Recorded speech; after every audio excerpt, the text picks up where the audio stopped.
Muito bem, pessoal, tudo bom? Boa noite. São meia-noite e 25 e eu vou entrar ao vivo no Cloud Hub e aqui no YouTube, aqui no Instagram e no Cloud Hub, porque aqui vai cair, óbvio, né? Vocês sabem. Então eu vou iniciar a live aqui, porque é de extrema importância o que eu gostaria de comentar um pouco com vocês hoje aqui. Deixa eu explicar para vocês direitinho o que está acontecendo no Brasil, de modo preciso, de modo detalhado, porque muita gente está tentando falar sobre o assunto, mas eu percebo que tem muita confusão sobre tudo que está sendo dito. Então, volta e meia eu vou olhar para cá, volta e meia eu vou olhar aqui para o Instagram, tá, pessoal? Então, vamos lá. Muita gente está tentando encontrar algum tipo de solução para o que está acontecendo no Brasil, como se nós tivéssemos um Estado democrático de direito. O que quer dizer isso? As pessoas querem alguma solução que passe pelo TSE, ou pelo STF, ou pelo Senado, ou pela Câmara, ou seja, o Congresso, os dois juntos, como se nós vivêssemos num Estado democrático de direito. O que é um Estado democrático de direito? O Estado democrático de direito é quando o poder constituinte, que é o povo, delega, né, pessoas dentro da sociedade para que elas assumam, então, algumas funções, desde as funções mais menores, né, desde as funções menores até as funções maiores, ou seja, desde guarda municipal, prefeito, vereador, secretário de saúde, secretário de educação, professor em escola pública, etc., desde a questão do município, até a questão passando pelo Estado, membro da federação, até o Estado, até a federação, né? No caso, os altos cargos da República Federativa, que vem a ser ministros da Suprema Corte, que é o topo do Poder Judiciário, ministros do STJ, né, que é o Superior Tribunal de Justiça, e políticos, que são eleitos diretamente pelo povo. No caso, deputados federais, senadores, presidente, e os cargos dos estados, onde você tem o governador do estado, os deputados estaduais, e nos municípios, o prefeito e os vereadores. Eu preciso explicar em detalhe tudo isso, por mais que muitos de vocês já saibam, mas é importante vocês entenderem isso de modo minucioso. E no Estado democrático de direito, o que acontece? No Estado democrático de direito, o nome chama-se democrático porque é por vontade da população. Então a maioria decide por meio de ferramentas como eleições, e aquilo que é decidido por essa maioria mantém-se dessa maneira.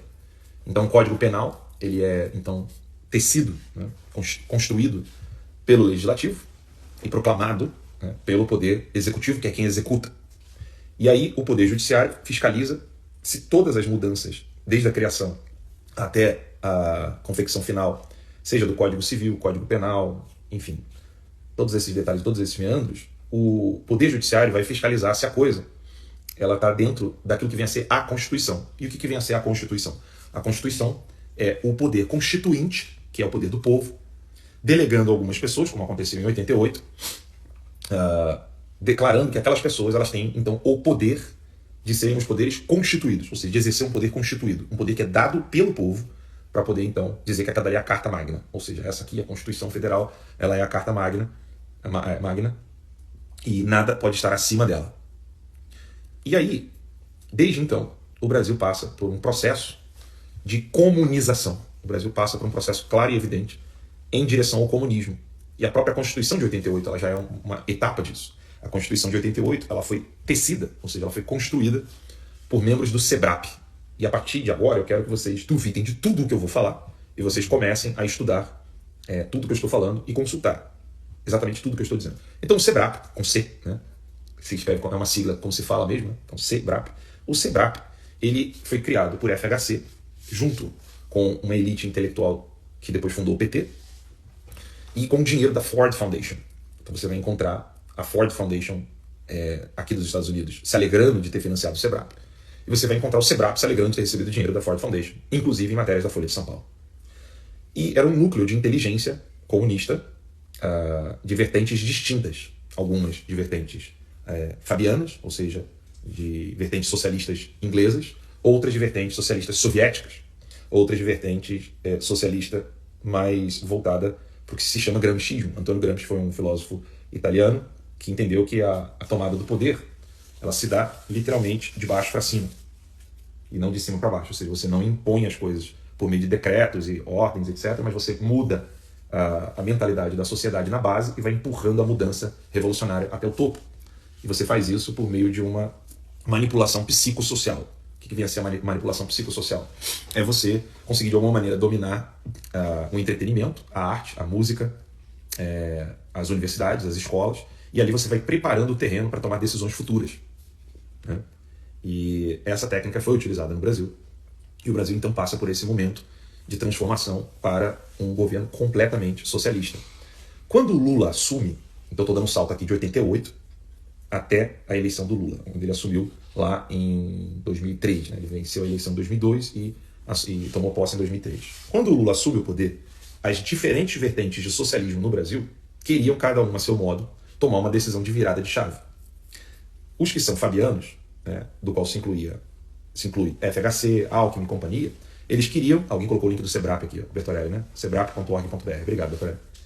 Quando essas vertentes distintas, né, viram o Lula como presidente, o Lula então estava com um peso sobre os ombros, que era o seguinte: você tem a ala X, Y, Z, e cada uma quer implementar o socialismo de vez, cada uma a seu modo.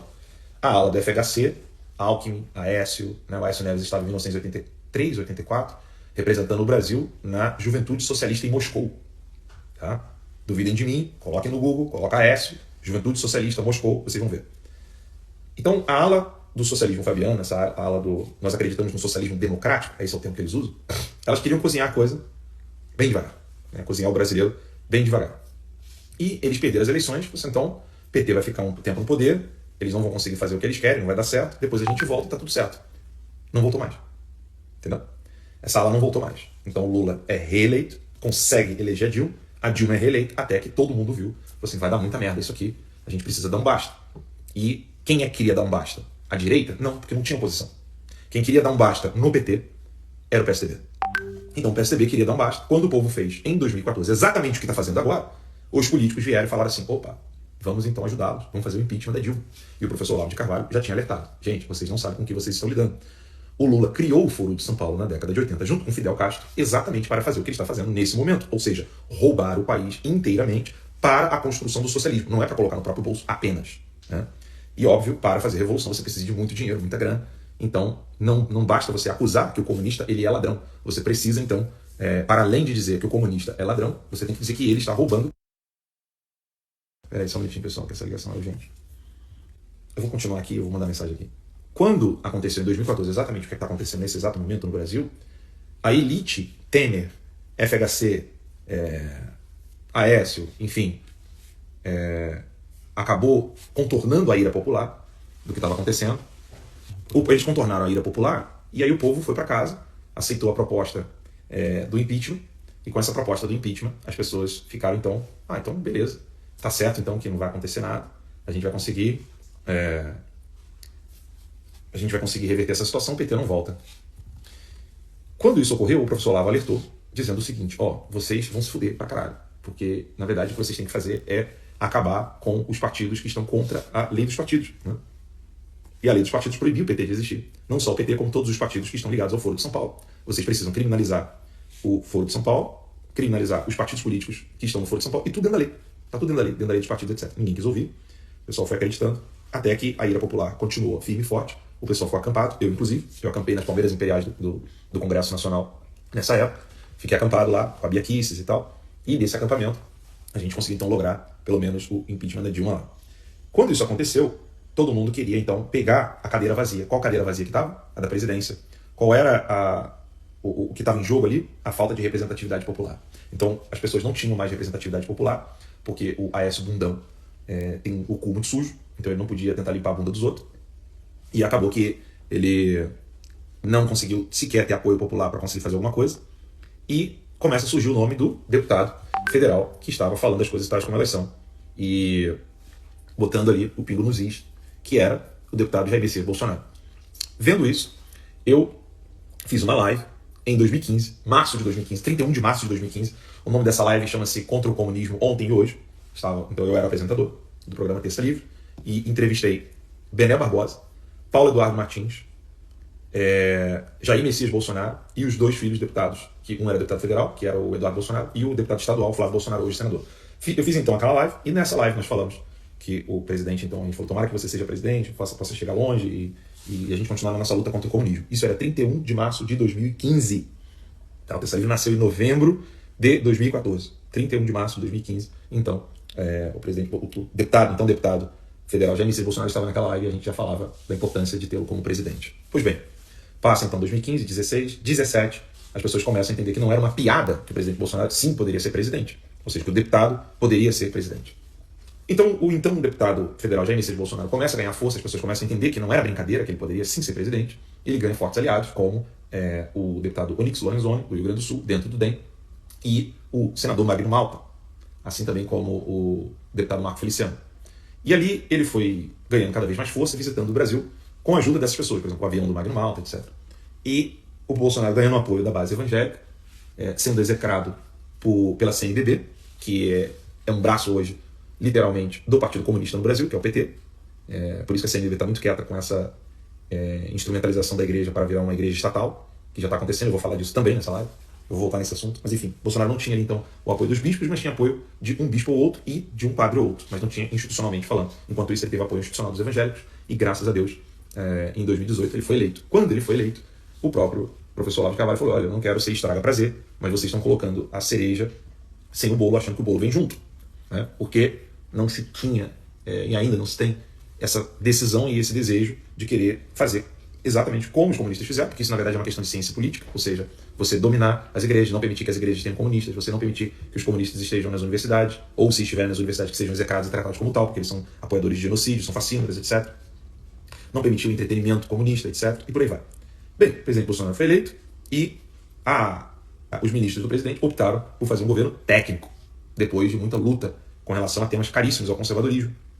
E esse governo técnico fez um bem enorme para o Brasil em questão de economia, em questão de finanças, né? As contas brasileiras nunca estiveram tão gordas. Só que o professor Olavo de Carvalho, também avisou que isso seria uma coisa linda e maravilhosa para os comunistas, porque eles iriam encontrar um país absolutamente rico e com dinheiro em caixa, né? Dinheiro de estatais, né? Etc, etc. Pois bem, estava vindo então a reeleição, o professor Olavo de Carvalho também avisou da questão da fraude. Eu obtive informações da fraude, falei da fraude, o pessoal não gostou muito, disse que eu estava falando contra o presidente, blá blá blá, falaram aquele monte de merda, sem saber que eu, além de apoiar, tenho meus contatos, eu não preciso dizer quem são, né? Enfim. Nesse ínterim, entre a eleição do presidente Bolsonaro e a reeleição, houve uma investida do Poder Judiciário após uma fracassada investida do Poder Legislativo. Então, algumas pessoas no Poder Legislativo tentaram fazer a CPMI das fake news para poder destruir a base do presidente e arrumar, de alguma maneira, uma via legislativa para poder criar já a censura de modo legal, né? Ou seja, de modo legislativo. Só que fizeram a polícia me convidar. Cheguei lá, estraguei o velório e não foi nada bom para eles. Pelo contrário, foi bom para toda a direita. A minha participação lá na CPMI das fake news, não só a minha, mas de todos que querem participar. Não deu no Legislativo, o Executivo está na mão do presidente, ele estava conseguindo fazer um trabalho excepcional, inclusive com relação aos mais pobres, no Nordeste, etc. E o Judiciário, então, precisou entrar em cena. E aí que entra todo aquele trabalho feito no Legislativo, por Joyce Hasselmann, Alexandre Frota e companhia, é jogado para dentro do STF, e ali começam, então, os inquéritos. E aqui é o ponto crucial, que a gente precisa entender. Esse inquérito, né, começou com um, depois foram vários, criados ali, sub-inquéritos, né, um ligado ao outro.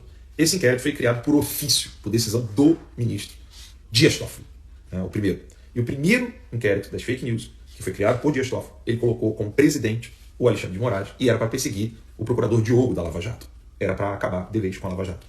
Nesse inquérito, ele queria metralhar a Lava Jato, e conseguiu, né? A partir disso, então, ele começa a censurar jornais. E aí a primeira vítima foi a revista Cruzoé, do grupo antagonista. Depois dessa investida, isso foi final do ano de 2019, ainda no primeiro ano do governo do presidente Bolsonaro, depois dessa investida, o povo foi cada vez mais às ruas e lutou cada vez mais contra essa atitude tirânica do Dias Toffoli e do Alexandre de Moraes. Em matérias em inglês, chamando o Alexandre de Moraes e o Dias Toffoli de censores, né, de ditadores, na época da revista Cruzoé. A revista Cruzoé não é formada por patriotas, pessoas preocupadas com o Brasil, é formada por prostitutas. E prostituta funciona assim, você pode até gostar dela, você pode até achar uma pessoa legal, mas se você pagar muito bem, ela fará outra coisa. E foi isso que a Cruzoé fez. Ficou muito quietinha, né, arriou as calças, aceitou o dinheiro e fez o dever de casa, né, de uma prostituta. Foi isso que a Cruzoé fez. Tentaram fazer o mesmo com Terça Livre, eu não aceitei porque eu não sou puta, né? Não aceitei, continuei exercendo meu direito, que está no artigo 220 da Constituição Brasileira. Não só enquanto jornalista e dono de um órgão de imprensa, mas também como um cidadão comum, que é o que eu sou, né? Não me vendi, perdi a minha empresa, perdi a minha conta bancária pessoal, perdi a conta bancária da minha empresa, precisei sair do país, ficar no exílio, e hoje eu estou 2 anos e meio longe da minha esposa e dos meus filhos. A censura não parou, e eu avisei que ela não pararia, E todo mundo que poderia fazer alguma coisa tinha em mente, e não adianta mentir para mim nem para Deus, tinha em mente o quê? O Alan sofreu a censura, é injusto, mas é também porque ele fala muito palavrão, é porque ele é muito histriônico, sei lá o quê, não sei. Tinha vários argumentos para dizer por que eu fui censurado. Né? E aí eu falei, olha, vocês estão brincando com fogo, os próximos serão vocês, e não deu outro. Né? Até aqui, como é que está o ranking da censura? Né? Começou comigo, no Terça Livre, todas as pessoas que estavam ali, o Oswaldo Stax, o Winter, etc. Aí depois veio deputado Daniel Silveira, vai preso por aquilo que ele não disse, depois ele mesmo pede desculpa, né, para aqueles que o prenderam de modo injusto. Depois disso, eles começaram a derrubar perfis nas redes sociais, aí vai Nicolas Ferreira, Zambelli, Gustavo Gaia, lembrando que o Nicolas Ferreira ainda é vereador e não assumiu como deputado federal, e o Gustavo Gaia ainda é apenas uma pessoa que tem um canal no YouTube e ainda vai subir como deputado federal, ou seja, é um absurdo o que está acontecendo com eles. E eles vão, óbvio, se continuarem nesse ritmo, eles vão fazer o quê? Eles vão derrubar também as contas do presidente da República, o André Valadão, bem lembrado, que é pastor evangélico.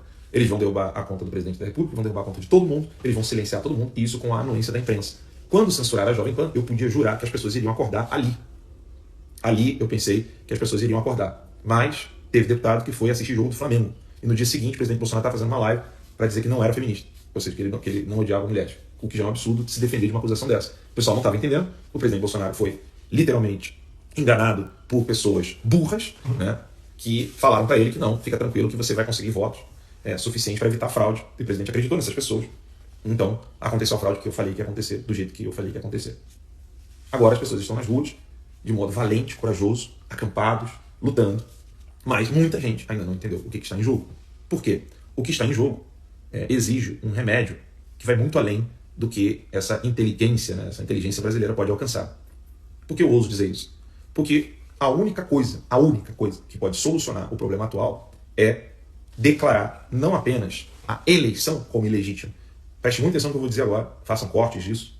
A única solução que existe agora é declarar o Estado brasileiro como um Estado ilegítimo. Quem está declarando isso? Não é o presidente da República, não é o presidente do Congresso Nacional e nem é o presidente ou algum membro da Suprema Corte. É o povo que precisa declarar esse Estado ilegítimo. Simples assim. Declarar o Estado ilegítimo, não reconhecer mais nenhuma autoridade ou poder que venha desse Estado.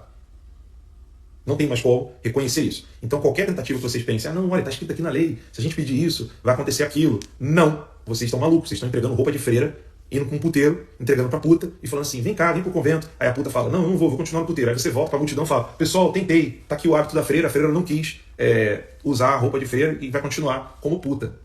Que pena, né? É isso que vai acontecer se qualquer iniciativa for feita nesse sentido. É o Estado brasileiro que se tornou por completo ilegítimo. Ilegítimo. Não é apenas o Alexandre de Moraes, não é apenas o Congresso Nacional, mas o Estado brasileiro que é completamente ilegítimo. Só que o Estado brasileiro não nasceu ilegítimo. Em algum momento ele tinha legitimidade. E aí o conservador, o que ele faz? Ele fala assim, então peraí, você está me dizendo que agora que o Estado brasileiro ele se tornou um Estado ilegítimo, então, em algum momento ele foi legítimo. Então a gente precisa voltar para esse período em que ele foi legítimo. E qual é o momento que esse Estado brasileiro se tornou, que ainda era legítimo? Quando o presidente Bolsonaro estava no poder, respeitando a Constituição, como ele está fazendo até agora, enquanto que todos os outros poderes, o Legislativo e o Judiciário, não queriam tanto assim respeitar a Constituição. Haja vista o próprio Legislativo, que até hoje, o Legislativo não obedece o plebiscito sobre a posse de arma de fogo no Brasil, que venceu em 2002 ou 2003, acho que o plebiscito foi 2003. E até hoje eles não obedecem o poder constituinte, que é o poder do povo, que foi exercido, inclusive, por meio de plebiscito. Então é necessário declarar o Estado ilegítimo, desobediência civil e paralisação total. Paralisação total. Como declarar isso? Né? O Paulo está perguntando aqui. É bem simples, é não reconhecer mais. Não podemos mais reconhecer esse Estado como um Estado legítimo. Eu não estou aqui falando em nome do Bolsonaro, eu não estou aqui falando em nome do governo Bolsonaro, eu não estou aqui falando em nome de nenhum grupo político, eu não sou político, não sou membro de partido político, não participo de grupos de política eleitoral, eu sou apenas um jornalista tentando ser escritor, essa é a verdade. Né? Então, o que vocês precisam entender é que existe um governo legítimo, que está respeitando a Constituição, que é a Carta Magna do poder constituinte, que é o povo, e existe um governo ilegítimo, governo inglês, né? Em português é melhor usar Estado. Existe um governo legítimo, um Estado legítimo, e existe um Estado ilegítimo, que é, por exemplo, o fato do Alexandre de Moraes usurpando o poder de ministro da Suprema Corte, ele, a Carmen Lúcia, o Lewandowski, o Gilmar Mendes e companhia. Aquela turma toda ali que exerce o poder dado pelo povo de modo ilegítimo. Ilegítimo. Pô, mas isso é anarquia. Não, não é. Você está acostumado com clichês chavões, e aí quando você ouve uma coisa dessa, você pensa que é anarquia. Porque como isso não é uma anarquia? Isso aconteceu na França, amiguinho. Quando os nazistas ocuparam a França, O De Gaulle teve que sair da França, teve que ir para a Inglaterra, pedir ajuda, declarar o governo atual como ilegítimo, conseguir criar uma aliança para depois voltar e tomar a França de volta. Agora, não estuda, não opina. Eu preciso dizer isso para vocês. Não estudou, não opina. O que precisa agora para declarar esse Estado ilegítimo é que autoridades do Estado legítimo precisam, ou dentro do Brasil, com segurança bélica, né, ou seja, tem que ter força bélica, porque senão vai ser morto e assassinado, ou então fora do Brasil, buscando alianças, assim como fez o De Gaulle na França. Porque se ele não tivesse feito isso, se ele não tivesse ido para a Inglaterra pedindo ajuda, não teria ajuda do Churchill, não conseguiriam, então, criar a aliança e não conseguiria derrubar os nazistas lá na França. Porque na França a situação ficou horrorosa. Teve a República de Vichy, por exemplo, né, que era. Agora não me lembro agora qual era, quem estava ali na República de Vichy. Eu sei que a França chegou a ficar um tempo onde ela ficou dividida entre Stalin e Hitler. Eles não sabiam mais o que fazer. Enfim, eu não vou entrar em detalhes aqui sobre isso agora, mas o que eu quero dizer para vocês é isso. É necessário declarar esse Estado que está mandando os policiais bater, prender, fuder gente trabalhadora, que está querendo fazer o bem do país. Esse Estado tem que ser declarado Estado ilegítimo, não mais reconhecê-lo como autoridade legítima do Estado democrático de direito, de acordo com a Constituição, porque não tem mais ninguém respeitando a Constituição, a não ser o presidente Bolsonaro. Essa é a verdade. E eu não estou falando isso como um apoiador, eu sou apoiador do presidente, mas eu não estou falando isso porque eu apoio o presidente. Isso é uma obviedade que qualquer pessoa pode ver. Ninguém mais está querendo respeitar a Constituição, o Estado tem que ser declarado ilegítimo e tem que buscar força externa. Tem que buscar ajuda externa. Ou então fazer com que os generais virem homem e parem de usar calcinha. Desculpa, mas a verdade é essa. Tem general que é homem? Tem. Tem general que é homem? Tem general que é sério? Tem. Mas tem muito general burrinho. Né? Tem general que não dá para confiar. Né? Então é necessário declarar esse Estado ilegítimo, buscar apoio internacional. Esse apoio internacional não é bélico, tá? É apoio de informação. Ou seja, deputados, senadores eleitos, deputados eleitos, procurarem fora, né, denunciar tudo o que está acontecendo no Brasil. Deputados que estão perdendo perfis, pessoas que estão sendo cerceadas pelo questionamento do processo eleitoral e das eleições, etc. Porque o que aconteceu no Brasil não é o mesmo que aconteceu nos Estados Unidos. Não fiquem repetindo chavões e clichês. O que aconteceu no Brasil foi totalmente diferente. Nos Estados Unidos, uma empresa privada, de modo canalha e sem vergonha, derrubou a conta do presidente em exercício, que era o Donald Trump. No Brasil, não é a Big Tech, não são as empresas privadas que estão fazendo isso.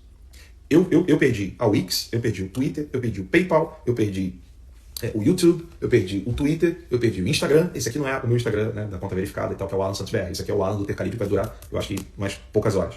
O que aconteceu foi o Alexandre de Moraes querendo multar diariamente uma empresa privada no Brasil, o que também já é uma usurpação de poder. A lista é grande, né, daquilo que o Alexandre de Moraes faz, que ele usurpa poder.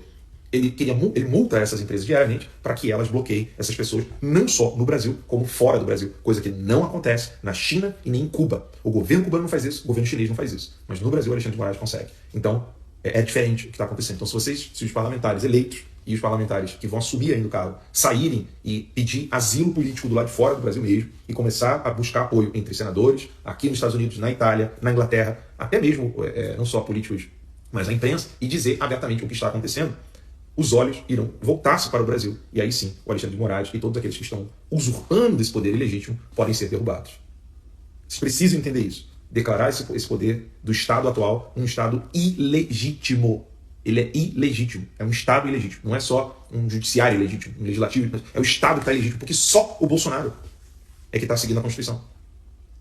É óbvio, mas ele é o presidente. Bem, de acordo com dois poderes ilegítimos, que é o judiciário e o legislativo, ele já não é mais presidente a partir de 1º de janeiro. Ou seja, a obviedade que todo mundo sabe como aconteceu, talvez não como, mas todo mundo viu que aconteceu, que foi a fraude eleitoral, seja por meio da mudança de contagem de votos, seja por meio do cerceamento da paridade na disputa eleitoral, onde você não tem as mesmas armas, ou seja, houve um favorecimento evidente, né, e descarado para o PT e para a esquerda, e um cerceamento com relação ao presidente Bolsonaro, o que já declara que é uma eleição também igualmente legítima. Então, a fraude se deu de várias maneiras, né? Ela não se deu só com mudança de contagem de votos. Você tem ali um problema que censura para mim já é fraude. Né? Censura eleitoral já é fraude. Então, repito, eu precisei explicar tudo isso para vocês. O Estado está ilegítimo. E agora eu vou dar a pior notícia do mundo para vocês. Não é notícia, mas o pior cálculo de ciência política para vocês, caso isso de declarar, essa estratégia de declarar esse Estado ilegítimo não aconteça. O que vai acontecer? Né? O óbvio do óbvio do óbvio do óbvio. Vai ter ali os engomadinhos, né, de gravatinha, chegando no presidente da República, dizendo para ele, aguenta firme, em 2026 você volta, vai dar tudo certo, a gente vai dar a volta por cima, vai estar bem legal, a gente vai conseguir fazer uma mudança no Brasil, você fez um bom trabalho, parabéns, tchau, fica com Deus. Quem que está dando essas dicas pro presidente? Eu vou dizer para vocês, são os mesmos que não querem prestar continência para ele, dentro das Forças Armadas. São os mesmos que não querem prestar continência para ele, não quer reconhecê-lo como chefe supremo das Forças Armadas. Inclusive, esse vagabundo aí do PL que está iludindo o presidente da República enquanto coloca rios de dinheiro no bolso. Tanto por meio de fundo eleitoral, quanto por meio de políticos que ele conseguiu colocar lá, e Fábio Farias da vida, exatamente. Então, assim, se vocês não tomarem a rédea do que está acontecendo agora, vocês, povo, não tomarem a rédea do que está acontecendo agora, eu já digo o que vai acontecer. Eu já digo. Né? Vão ficar iludindo o presidente, vocês vão ficar aí quietos na de vocês, acreditando que as coisas vão mudar por meio desse Estado ilegítimo, o Lula volta ao poder, e aí voltamos a 2003, onde o Lula precisaria, então, virar a chave para o Brasil se tornar completamente comunista, e agora o Lula vai ter todo o apoio que ele não tinha em 2003 para que o Brasil vire completamente uma Venezuela, um paga-pau para a China, onde você vai ter ali uma elitezinha com muito dinheiro, ganhando contratos com a China, ganhando contratos com o governo, seja o governo municipal, estadual ou federal, e o povão só se fudendo, perdendo tudo, tendo que vir para os Estados Unidos ou ir para outros países, pedir asilo, porque vai estar comendo cachorro, vai estar na merda, sem entender nada do que está acontecendo. Vocês estão mudando o Brasil, vocês estão fazendo história. Vocês são muito corajosos e fortes, só que é necessário que vocês declarem que o Estado atual é ilegítimo. Não declarem esse Estado censor, tirânico como um Estado legítimo. Parem de pensar em qualquer solução que possa pedir a uma prostituta para que ela vista um hábito de freira. Não vai rolar. Pedir para o Alexandre de Moraes, pedir para o STF, ou pedir para quem quer que seja, para que a coisa certa seja feita, não vai rolar. As Forças Armadas não são poderes da República. As Forças Armadas elas podem atuar uma vez que a população está em risco e o Estado Democrático de Direito está em risco. Mas além disso já está acontecendo. Então o que falta para as Forças Armadas agirem? Uma força inigualável, popular, declarando esse Estado ilegítimo e dizendo em alto e bom som para o mundo inteiro ouvir, o mundo inteiro, que esse Estado ilegítimo está sendo utilizado para a destruição da vida dos brasileiros. Enfim, é isso. Eu espero ter ajudado de alguma maneira. Repito, não sou político, não faço parte de grupo político, não faço parte de partido político, nada. Só sou um jornalista no exílio, 2 anos e meio sem ver esposa e filhos, querendo um futuro melhor para o meu país. É só isso que eu sou. No Brasil as pessoas dão mais ouvido a quem tem helicóptero, jatinho, tá cheio da grana. Quando você tá na merda e fudido, você só estuda, você não é muito... Ninguém quer te ouvir, né? Enfim, falei que ia ter fraude, rolou a fraude. Falei que o povo precisava ir pra rua, senão ia dar merda. Vocês foram pra rua. Agora, entendam. Declarem esse Estado ilegítimo e vamos trazer o Brasil de volta. Tá bom? Deus abençoe, um beijão. Fiquem com Deus.